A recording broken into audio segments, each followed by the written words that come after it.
연합뉴스의 이치동 기자 연결합니다. 어서 오십시오. 네, 안녕하세요. 네, OBS의 광화문 특파원 이치동입니다. 이게 저 이치동 기자님은 그 목소리 자체에서 어떤 그 강렬함이 있고 요즘에는 뭐 이런 표현 좀 안 씁니다만 좀 마초적인 성향이 좀 있을 것 같고 막 네. 그런데 선크림 바르세요? 조금 전에 앵커께서 말씀하셨는데 저도 안 바르다가 예. 최근 1, 2년 사이에 이제 바르기 시작했습니다. 오. 네, 좀 관리를 좀 해야 될 것 같아가지고. 양산 어떠세요? 양산. 양산 아직 그런데 우양산 요새 작은 거 많이 나오잖아요. 겸용 그걸 우산 겸용 양산. 그렇죠. 그걸 네. 좀 들고 다니려고 노력을 하는데 좀 이제 여름에 좀 살짝 이제 거추장스러워서 그런데 그것도 좀 들고 다니려고 노력하고 있습니다. 그러니까요. 저랑 좀 성격이 좀 비슷한 면이 있으신데 저도 이렇게 번잡하고 거추장스러운 거 안 좋아해서 가방 하나 딱 메고 다니는 거 제일 좋아하거든요. 손에 뭐 들고 다니는 거 싫어하고. 네, 그래도 꼭 그 피부는 소중하니까 그때 뵈니까 얼굴 피부 좋으시더라고요. 훈남이시니까 잘 유지하시기 바랍니다. 알겠습니다. 예. 네, 자, 햇빛이 강렬한 나라. 네, 호주는 뭐 이전에 저희가 이제 SNS 그렇죠. 금지와 관련한 내용들 전해드렸었는데 맞아요. 영국도 여기에 동조하기 시작했군요. 네, 맞습니다. 그러니까 주요 선진국들에서 SNS 사용 규제가 본격화하고 있는 건데요. 그러니까 키어 스타머 영국 총리가 이번 조치를 직접 발표했습니다. 여기서 던진 메시지가 좀 와닿던데요. 이분이 뭐라고 했냐면요. 그러니까 SNS는 필연적으로 중독되도록 설계돼 있다. 그래서 아이들에게 어린 시절을 돌려주겠습니다. 이렇게 말을 했습니다. 좀 울림이 있죠. 예. 또 앵커께서 시절 언어라는 책도 쓰셨지만 이 어린 시절 중요하지 않겠습니까? 예. 큰 틀에서는 그 호주가 도입한 안과 비슷합니다. 그러니까 16살이 안 된 청소년들이 그러니까 인스타그램, 틱톡, 유튜브 뭐 이런 거를 사용하지 못하도록 하는 겁니다. 무엇보다 호주처럼 이제 빅테크들에게 구글이나 메타 이런 데죠. 엄격한 책임과 의무를 지게 하는 거 이것이 골자입니다. 근데 영국 정부가 이번에 의견 수렴을 한 결과도 공개를 했는데요. 이게 좀 시사점이 있을 것 같습니다. 그러니까 11만 명이 넘는 학부모들한테 설문조사를 했는데요. 네. 이 중에 83%가 우리 아이들 SNS 규제가 필요하다 이렇게 응답을 했습니다. 그리고 이제 제한 연령을 몇 살로 할까요? 이렇게 물어봤더니 예. 90% 이상이 16세 미만을 하자 이렇게 말을 했습니다. 그러니까 영국 정치권도 여야 없이 찬성 분위기고요.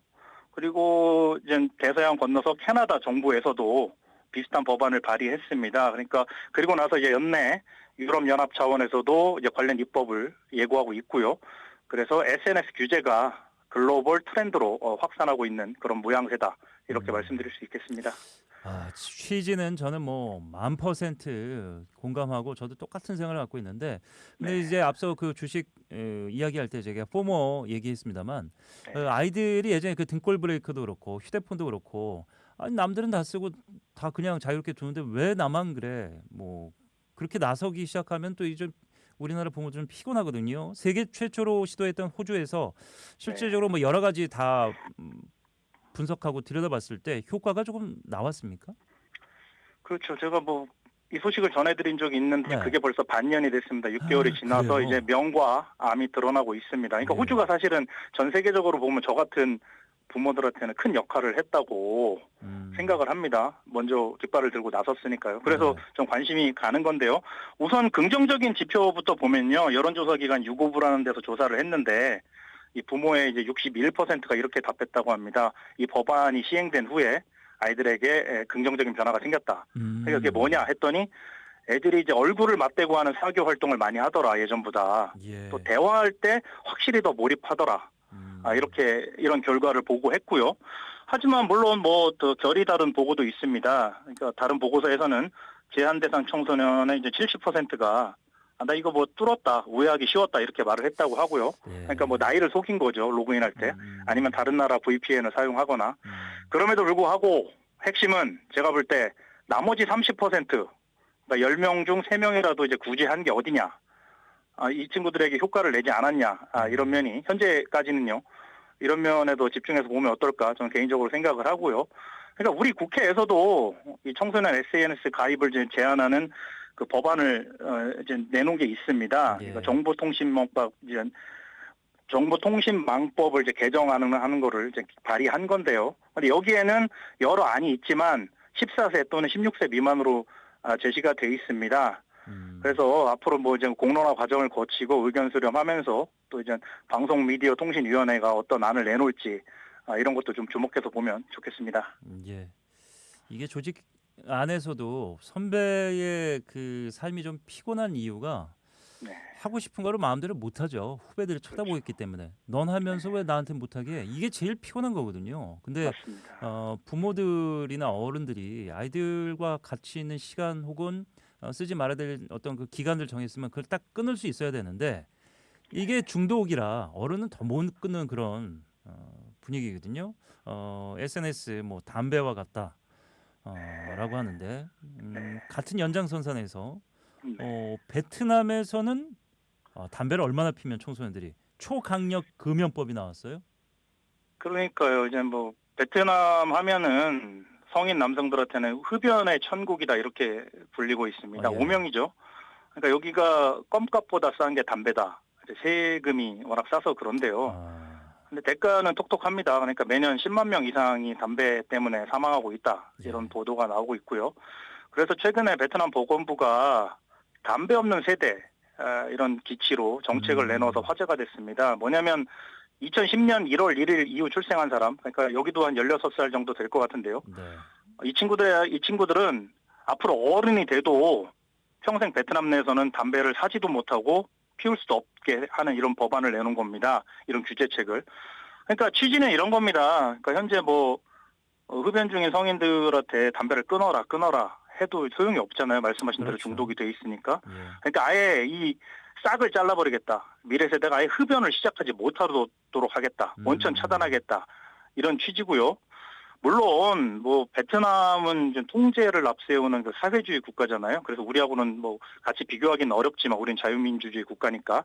하지만 이제 시사하는 바가 있다. 이렇게 말씀드릴 수 있겠습니다. 예. 우리나라도 네. 담배값 인상을 통해서 시도를 한 바가 있었는데 그게 이미 네. 11년 전이에요. 박근혜 전 정부 때인 것 같은데 최근에 그렇죠. 또 더 올린다는 얘기가 있었는데 어떻게 그렇죠. 진행되고 있습니까? 앵커께서 담배 피우시나 안 피우시죠? 저는 제가 가장 잘한 일 하나는 담배를 안 배운 겁니다. 아예 안 네, 피셨어요? 저는 필 줄을 모릅니다. 잘하셨네요. 네. 베트남 사례고. 저는 피우다가 젊을 때 피우다가 그래, 이제 끊으셨잖아요. 끊어서 안 피우는데 네. 그게 정말 잘한 거다. 음, 아이들한테도 떳떳하다 이렇게 생각은 하고 있거든요. 그래서 이 문제를 좀 살펴보면 며칠 전에 정은경 보건복지부 장관이 기자들하고 간담회를 했는데 이제 담배 관련해서 질문을 받으니까 가격 정책을 포함해서 여러 방안을 동원해야 하는 상황이 됐다 이렇게 말을 해서 네. 앞으로 담배값을 좀 올리는 카드를 만지작거리는 거 아니냐. 그래서 금연 정책의 판을 새로 짜는 거 아니냐. 이런 관측이 나온 겁니다. 말씀 주신 대로 우리나라 담배값은 10년 전인가 2015년에 4,500원으로 올렸습니다. 그리고 나서 그렇죠. 11년째 동결이 된 상태인데요. 예. 근데 그러다 보니까 물가 상승률을 감안하면 이제 실질 가격은 오히려 떨어진 거잖아요. 구매력이.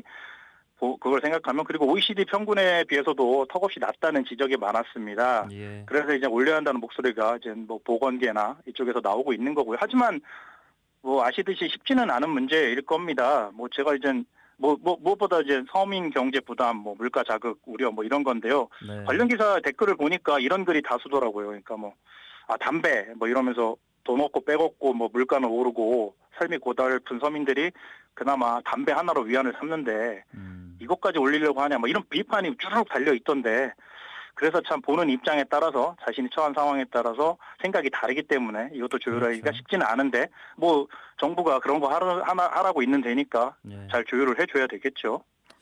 이게 네, 이제 그렇게 생각합니다. 예, 담배를 피우시는 분들의 심정은 이해합니다. 뭐 그렇죠. 이해하는데 네. 이게 무슨 뭐 세금을 늘리기 위해서라는 의도라기보다는 건강을 위한다는 본연의 취지가 있기 때문에 네, 웬만하면 좀 한번 이번 기회에 다시 한번 금연 시도 해보시면 좋겠습니다. 공감합니다. 예, 네. 스위스에서 얘기는 이거 뭡니까? 총인구 1,000만 명 제한이요? 이게 뭐 네네네. 옛날에 그 중국에서 했던 산하 제한도 아니고. 그거랑 좀 성격은 다르지만, 그러니까 예. 우익 성향의 스위스 국민당이 주도해서 발의를 해서 국민 투표가 이루어진 건데요. 네. 그러니까 인구를 이제 1,000만 명이 못 넘도록 제한한다 이런 취지인데, 왜요? 그게 왜 이유는 예. 이민자가 급증해가지고 아. 집값하고 강력 범죄가 너무너무 늘었다. 네, 이렇게 주장을 하고 출산과는 선동을 상관이 한 없이 이제 겁니다. 이민과 관련된 얘기군요. 그렇죠. 그래서 그러니까 뭐 이유가 좀 있는데 그거는 설명하기는 길고 아무튼 최근 한 20여 년간 스위스 인구가 한 20% 이상 급증했습니다. 200만 명이 늘어나가지고 현재는 910만 명에 육박하거든요. 그런데 이거를 이제 1000만 명이 넘지는 못하도록 상한선을 정하자 이렇게 해서 국민투표를 한 겁니다. 이제 뭐 배경으로 보면은 스위스는 이제 그 드물게 직접 민주주의 형식을 취하는 나라거든요. 그래서 이제 10만 명이 서명을 하면 국민투표가 가능해서 이번에 국민투표가 성사가 됐고 국민투표를 한 겁니다. 결과가 궁금하실 텐데요. 이 투표 결과는 55대 45로 부결됐습니다. 그러니까 통과가 안 된 거죠. 예. 그러니까 뭐 우파 성향의 이 스위스 국민당이 주장은 했지만 이 스위스 정부, 재계 또 오피니언 리더들이 이거는 이제 자해적 행위다 이렇게 비판하면서 네. 적극적으로 부결을 독려한 겁니다. 그러니까 이민자가 늘어나는 게 나쁜 점만 있는 거 아니다. 우수한 인력이 들어오고 긍정적 측면이 크다 이런 점을 부각시키면서 네. 국민들을 설득했고요. 무엇보다 이제 10년 전에 영국의 브렉시트 이거 혼란을 지켜본 국민들이 이런 판단을 학습 효과에 따라서 내리지 않았나 이런 분석이 나옵니다. 예, 뭐 예전에 그 강우성 씨 나오는 2018년도 드라마 키스 먼저 할까요? 거기 보면 이제 시한부 인생의 삶을 스스로 정의하기 위해서 스위스로 떠나는 그런 장면이 있는데 전 세계적으로 거의 유일한 그 조력 존엄사를 도울 수 있게 법적으로 제도화된 그 영향도 조금 없잖아 있지 않을까라고 생각이 드는데 그 시사점도 짧게 한 30초로 정리해 주시죠. 네, 그래서 요거는 이제 핵심으로 하나만 개념 정리부터 하면요. 스위스가 이제 그걸로 유명해졌는데, 네. 잘 알려졌는데, 의사가 직접 약물을 투여하는 안락사는 불법입니다. 이거는 아니고요. 말씀 주신 대로 환자한테 약물을 주고 스스로 선택해라. 네. 이렇게 하는 조력 존엄사를 허용하는 건데요. 그러니까 죽음을 자기가 결정하게 한다. 이런 취지입니다. 사실 우리나라에서도 이런 걸 이제 스물스물 얘기를 하고 있는데 약간 터부시되는 부분도 있는데 이게 네. 언제까지 미룰 수는 없는 거 아니겠습니까? 그래서 이것 좀 한번 우리도 공론화해봐야 되는 숙제가 있지 않나 네. 이런 취지에서 말씀을 간단히 좀 드립니다. 차후에 이 주제를 가지고 좀 한번 진지하게 얘기를 네. 해도 좋을 것 같습니다. 예, 오늘 여기까지 듣겠습니다. 한 주 잘 보내시고요. 또 보고 싶을 것 같습니다. 기다리고 있을게요. 네, 고맙습니다. 네, 연합뉴스 이치동 기자였습니다.